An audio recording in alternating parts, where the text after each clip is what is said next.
다음 3번 문제. 요 문제는 조금 신선한 문제로 볼 수 있겠다. 출제된 당시를 생각해보면 2012년이다 보니까요. 네. 꽤 오래전이죠? 대략 10년 가까운 시간이 흘러 있는데요.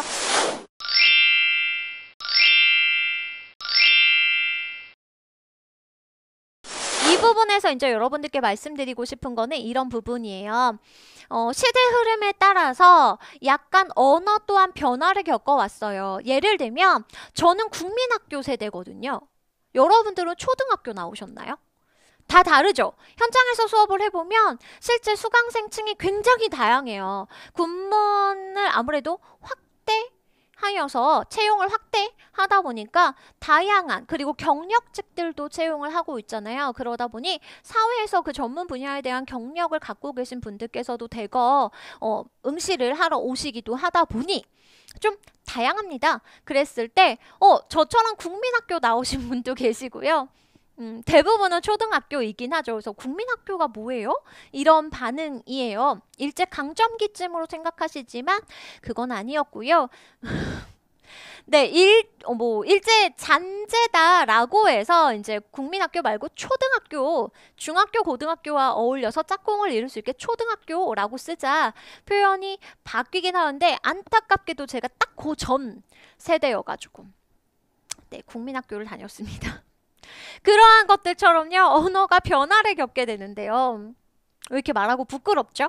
그 과정에서 우리가 예를 들어 이 문항의 경우는 답이 일단 3번이에요. 살구색 옷이라고 해서 색깔에 대한 표현을 할 때 살구색, 살색이 아닌 살구색이라는 표현을 쓰는 것이 적절하다를 나타내는 것으로 차별적 언어 표현이 나타나지 않은 것이므로 적절한 문장을 찾는 것이니 3번이 되어야겠습니다. 이 살구색이 생소하신 분들도 있을 거고요. 이렇게 바뀌었더라고요. 알고 계신 분도 계실 거고요. 저는 어릴 때부터 살구색이라고 배웠어요. 크레용을 사용할 때 살구색이라고 쓰여 있는 걸 사용했어요 하는 분들도 계실 거예요. 지금 20대 초반, 중반 세대까지는 아마 살구색으로 배우셨을 거고요. 그 이전에는 살색으로 배우셨을 겁니다. 실제로 우리나라에서 이렇게 살구색이라는 표현으로 변화를 겪는 과정의 배경을 조금 생각을 해보자면 2000년대 들어오면서 급격한 다문화 가정이 만들어지게 되죠. 그 과정에서 여러 지역의, 그러니까 각국의 나라에서 각국에서 많은 주로 여성 이민자들이 많이 생기게 되었는데요. 그러다 보니까 다문화 가정이 생겼지만 안타깝게도 당시 2000년대에는 다문화 가정을 배려하여서 그들이 한국에서 거주하고 정착하여서 생활함에 있어 필요한 필수적인 언어 학습에 대한 교재나 혹은 그에 대한 전문화된 선생님이나 뭐 이런 부분들이 매우 미흡했습니다. 어쩔 수 없었던 부분이라고 한다면 예를 들어서 우리가 영어를 학습할 때 영단어를 배우는 데 있어서 어떻게 됩니까? 한글로 뜻풀이가 나와 있게 되죠. 그러려면 베트남에서 거주하시다 오셨어요? 그러면 그치, 베트남어로 뜻풀이가 되어 있거나 태국어로 되어 있거나 각 지역에 맞게끔 각 국에 맞게끔 한국어 교본이 필요한데 사실은 아무래도 당시에는 지금과 달리 지금은 이제 한류 열풍에 의해서 한글도 한국어도 사랑받게 되는 시대가 되었지만 과거에는 불과 얼마 전까지만 하더라도 그렇지가 않았던 상황인지라 상황이 여의치 않고 또 수익이 많이 날 수 있는 사업 분야가 아니다 보니까 투자자나 전문가들이 나서지 아니하였던 상황입니다. 그래서 학습에 대해서 여러 가지 어려움을 좀 겪는 상황들이 만들어졌었는데요. 그 과정에서 실제 거주하고 계시는 분들의 목소리를 들어보면 그런 언어를 배우는 데 있어서 차이와 그 외에 우리의 차별된 표현들 때문에 이제 뭐 마음이 아프다 이런 부분들을 들을 수가 있었고 그 과정에서 이제 생겨난 인식 중에 하나가 바로 인권 존중에 대한 개념들이 좀 더 확대가 된 것이고요. 그 과정에서 저는 아직도 기억나는 게 저는 사실 살색이라는 표현을 배우고 자란 세대이다 보니까 그런데 공익광고위원회에서 흰색, 검정색 그리고 살구색 크레용을 보여주고 하단에 그에 대한 표어로 강조하고자 싶었던 것이 모두 다 살색입니다 라는 이 가장 큰 표어 변화가 있었던 기억이 납니다. 그것이 확실히 우리가 갖고 있었던 고정관념을 조금 깨주는 표현이지 않았을까 싶어요. 그래서 살구색이라는 표현으로, 살색 아니라 살구색이라는 표현으로 사용하도록 권장하게 되었고요. 그에 따라서 살구색이라는 표현이 실제 쓰이게 되고 이에 비추어서 보았을 때 우리가 보통 흔히 알고 있는 살색 아니라 살구색으로 잘 표현된 문장으로 볼 수 있겠습니다. 이와 관련해서 조금만 덧붙여서 말씀을 드려보자면, 외국인 친구가 저한테 질문을 한 것 중에 하나가 이 색채와 관련해서 물어본 질문은 이거였어요. 야, 한국 사람들은 왜 하늘도 푸르다고 하고 산도 푸르다고 하고 바다도 푸르다고 하는 거야? 맞아요. 그게 좀 그들의 눈에는 푸르다라고 우리가 표현을 하지만 그렇다고 해서 우리가 하늘이 녹색이 아닌 건 알잖아요. 그죠? 그렇지만 보통 우리가 푸르다는 표현을 쓰죠. 파랗다, 초록빛이다, 뭐 녹색이다, 이런 색깔에 대한 각기 다른 표현이 있음에도 불구하고 푸르다라고 하고 그 안에서 또 통용이 되고 있고 잘 알아듣고 이해할 수 있다는 부분이 좀 신기했던 모양이더라고요. 그래서 그런 부분들에서 이제 언어적으로 사고관에 대한 표현과 그리고 역사적인 흐름에 대한 표현들에 대해서 얘기하지 않을 수가 없었던 사례인데요. 거기에 비추어 봤을 때 그럼 여러분, 이때 살색이 살구색으로 바뀔 당시에 또 하나 색채와 관련된 표현 중에는 이게 있었어요. 신호등에서요, 빨간 불 아래에 있는 건 무슨 색 불이에요? 보통 뭐 녹색 등. 근데 제가 빨간 불이라고 물었죠. 적색 등이냐고 묻지 않았어. 빨간 불 아래 보통 우리가 쓰는 건, 그쵸, 뭐 녹색 불, 파란 불 많이 쓰셨죠. 저도 파란 불 세대. 그런데 정확한 표현은 맞아요. 초록 불입니다. 하여서 그에 대한 구체적인 정확한 표현들을 이끌고자 하였던 것이 실제 이제 외국인 분들이 한국에 들어와서 거주하시면서 느끼는 여러 가지 문제점이나 혹은 그에 따라서 좀 정확하게 개념을 나누어 둘 필요가 있겠다라고 여겨지는 부분들에 대해서 조금씩 정정이 이루어지게 됩니다. 그 과정에서 살구색, 초록불에 대해서 좀 같이 기억해 주시면 좋겠고요. 또 하나 외국인 친구가 이제 저한테 질문한 것 중에 하나는 왜 3시 30분이라고 해요? 였어요. 그래서 그게 무슨 말이지? 처음엔 저는 진짜 이해가 안 됐어요. 그게 왜? 5시 50분이라고 하잖아요. 그게 왜? 5은 우리말이고 한국어, 고유어고 50은 한자어잖아요.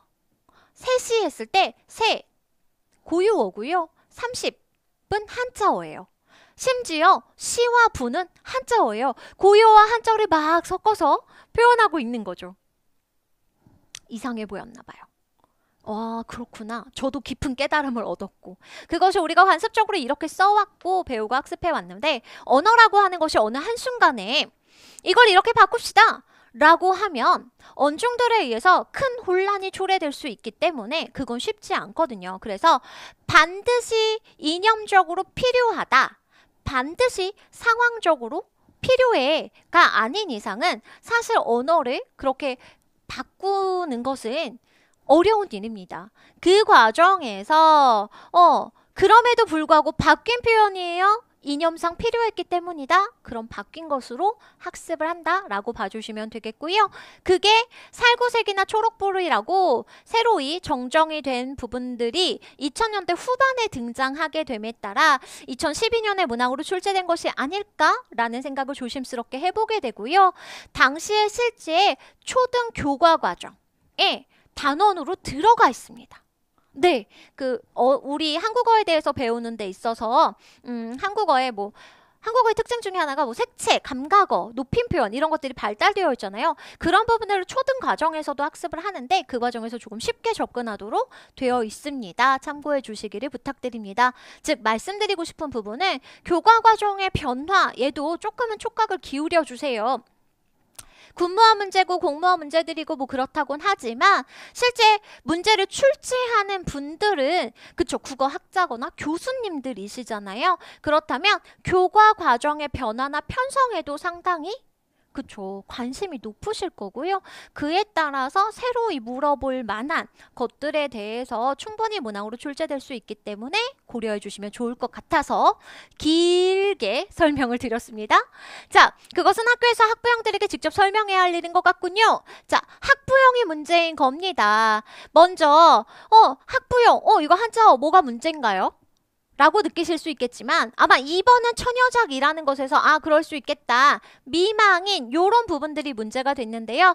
우선은 사전적인 의미를 먼저 좀 볼게요.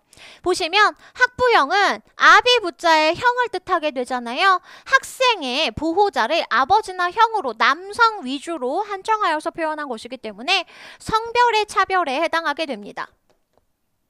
그리고 처녀작, 처음으로 짓거나 발표한 작품을 뜻하는 것인데요. 이 안에는 성적 차별을 내포하는 표현이 들어가 있다고 볼 수 있고요. 미망인도 함께 보시면 아닐 미자에다가 보통 죽음을 의미할 때 표현하잖아요. 그러니까 아직 죽지 못한 사람이라는 의미를 가지고 있어요. 그럴 때 보통 여성에게 쓰는 표현이거든요. 그러다 보니 이 또한 아직 죽지 못한 사람이다 라고 하여 남편이 죽으면 마치 따라 죽어야 하는 것처럼 표현이 되어 있다 보니까 적절하지 못하다 하여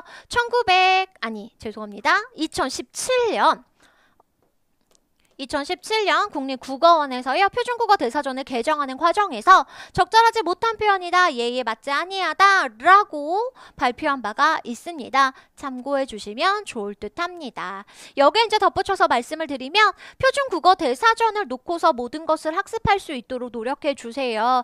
여러분들이 뭐 초록창이나 파랑창이나 기타 등등의 여러 포털 사이트들을 많이 이용하시는 것으로 알고 있습니다만 문항을 출제하고 문항에 대해서 검토하고 확인하는 과정에서 필요한 것은 바로 국립국어원, 우리나라 말에 대해서 주요하게 여러 역할들을 수행하고 관장하고 있는 국립국어원에서 작업을 하는 표준국어 대사전 을 기준으로 해야 합니다. 따라서 표준국어 대사전 안에 명시되어 있는 표현들에 대해서 주의 깊게 볼 수 있도록 노력해 주시기를 꼭 부탁드립니다. 2011년에 처음으로는 아니고 오랜만에 표준어가 개정이 된 이후에 언중들로부터 큰 호응을 받게 됩니다. 하여서 2014년에 한 번 더 표준어 개정을 하게 되고요. 그 이후로 시대 흐름의 변화를 인정하여서 조금 더 긍정적인 역할을 할 수 있도록 언어에 대한 개선이 필요하다라고 하여 2016년 이후로는 표준어 개정도 워낙 활발하게 이루어져서요. 분기별로 이루어지게 되고요. 추가적으로 표준국어 대사전 안에서 의미가 추가되거나 삭제되거나 혹은 품사가 변하거나 하는 형태들로 사전의 개정이 활발하게 이루어지게 됩니다. 따라서 표준국어 대사전을 항상 가까이 두고 보실 수 있도록 해주시기를 꼭 부탁드리겠습니다.